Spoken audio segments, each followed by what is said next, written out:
been found in. We've got Nick here, who's nearly 200 years old, using an old rasp he found in a trench. Whereas Chris here is using a more technologically advanced thing. And he's also rubbing down the grill. And he's using it on his edge, but, you know, it's quicker, but what can you do? What's Morgan going to use? I'm welding. Run, you fools! How's my suspension looking? Have a look at this side, so... Tom's built a pretty good voxel banger.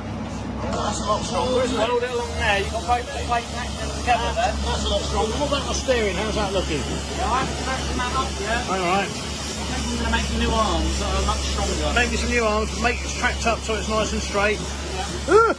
He's touching me! He's touching me! Right, are we ready for passengers yet?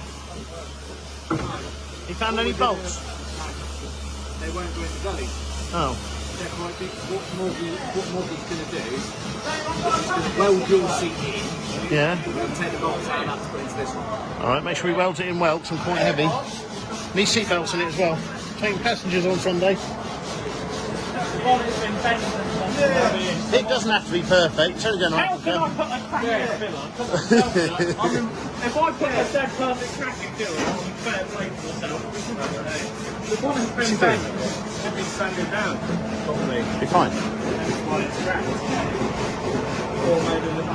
We got rid of the coffin and all the weight out the back, so I want it to be a bit lighter than it was.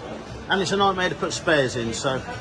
And the coffin must fall into bits. What are they doing? What's that? The bout off of his bout club. We've broken it.